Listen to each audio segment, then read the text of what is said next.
Cristiano i Ramos han demanat marxar del Madrid. Entens que vulguin marxar? Yo no puedo contrastar esta noticia, no sé si es cierto, pero si fuera cierto que Cristiano ha ido al despacho de Florentino y que Sergio Ramos ha ido al despacho para decir que se quieren largar, adiós. Oliver, Adiós. hace ya 2 años el señor Cristiano Ronaldo se presentó al despacho del señor Florentino. ¿Y sabes la respuesta del señor Florentino? Sí. Si me traes el dinero para fichar a Messi, ya te puedo marchar.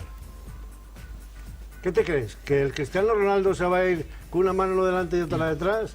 Y el presidente no dirá, usted no me trae 200, 300 o 400 millones para ficharlo. Está claro que lo que pase con el Real Madrid de la Champions va a decidir si hay esta revolució o si no la hay. Però s'hauria de portar igual. Vinga, Judit, Albert, enteneu... S'hauria de portar a terme igual, no? Vull dir, el fet que es guanyi aquesta Champions, a Florentino li ha de donar 2 dedos de frente com per dir s'ha guanyat la Champions, però escolta, no pot ser que cada any acabem la Lliga, que es guanyi una Lliga dels últims 7 anys, vull dir, no és normal, no? Un equip ha de ser més regular, aquest Real Madrid. Pot ser, està molt bé que es guanyi una Champions de quan en quan, que soni la flauta, però s'ha de tindre aquesta visió per fer canvis igualment, no? Vull dir, no, bé, hem guanyat la Champions, ja està, ho deixem tot igual, perquè s'està veient que no funciona això. Sí, estic totalment d'acord. Jo també ho veuria com un altre pagat més, perquè taparia tots els problemes que hi ha, i el tema de Cristiano, vull dir, només has de veure el rendiment d'aquest any contra quins equips ha marcat. Ja sé que som reiteratius, però és que és molt important. No comparem Messi, que ha marcat contra l'Arsenal a la final de la Supercopa, a la final del Mundial de Clubs. Cristiano no ha marcat ni contra l'Atlètic de Madrid, ni contra el Barça, ni contra els equips així més importants, 8 gols contra l'Espanyol. Vull dir, el seu rendiment, és que no vull ser pesada, però és que és veritat, aquest any ha canviat, ell no està content. Se'l veu sempre amb aquesta cara de frustració en els partits, i l'afició, ara mateix ens ho acabes de demostrar una mica, ja no l'estima com l'estimava abans. No, jo l'estimo moltíssim, però també... Però li diries adéu. No, li diria adéu si és veritat, perquè jo no m'ho crec, que hagi anat al despatx de Florentino, i és que no m'ho crec. Jo ho sento pel Pipi Estrada, que a més li tinc molt de carinyo, però no m'ho crec. No em crec que Cristiano hagi anat a veure Florentino i li hagi dit, en aquestes alçades, tal com està el Real Madrid, i després del que va passar, jo no m'ho crec.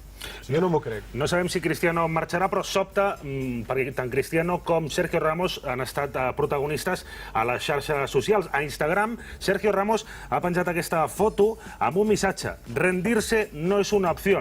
A la Madrid, és el missatge de Sergio Ramos a les xarxes. També Cristiano ahir va penjar aquesta foto... Més o menys el mateix. El mateix estil, músculs, no sé si us fixeu, fem morritos i amb la goma del calçotet que posa CR7. Darrere d'aquesta foto, Oliver, tu com a psicòleg esportiu, veus que hi ha un problema psicològic? Di la verdad, inseguretat, di la verdad. No. Hay un problema psicológico de inteligencia emocional, de saber cuándo tienes que hacer las cosas, dónde tienes que hacerlas, cuándo hay que decir las cosas. Aquí sí que se equivoca Cristiano y se equivocan muchos jugadores. Por ejemplo, lo que dijo Cristiano el otro día tiene toda la razón. Toda la razón. No es la manera ni el No es lugar pot de dir decir. això, Pero no es el lugar, no es ni es el momento para poderlo decir. Això és per dir-ho en petit comitè, si m'apures amb una conversa tu a tu amb l'entrenador, o fins i tot amb el president, o amb el capità, però no públicament, utilitzant la premsa per enviar un missatge als teus companys d'equip, que al final són els que, no oblidem, Cristiano és la cúspide de tot l'equip i és el que acaba anotant gols gràcies a que l'equip funciona bé, i això, quan te'n vas al Barça, sembla que Messi i Neymar Suárez ho tenen molt clar i cohesionen l'equip. I en aquest cas això és un cop de puny a la cara de l'equip, jo crec. Psicólogo, esa foto es de ególatra.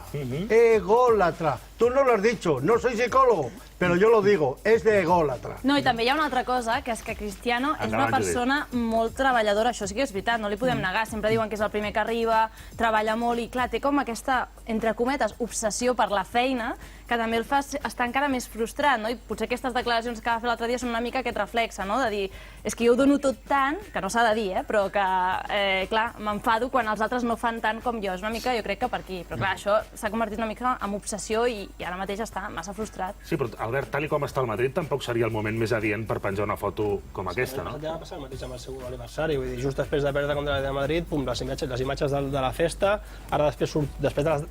Ja no només d'haver perdut contra l'Atlètic de Madrid, sinó de les declaracions que va fer després del partit, i després, quan Sergio Ramos penja una foto, com si dient, animant una mica el madridisme, surt Cristiano Ronaldo sense cap tipus de missatge que més que guapo soc, que ben fet que estic, etc. Una mica més a l'egoisme que sempre li tenim una mica encara al jugador, no? A mi em sembla, bé, el que deia l'Oliver, que és el moment inadequat completament per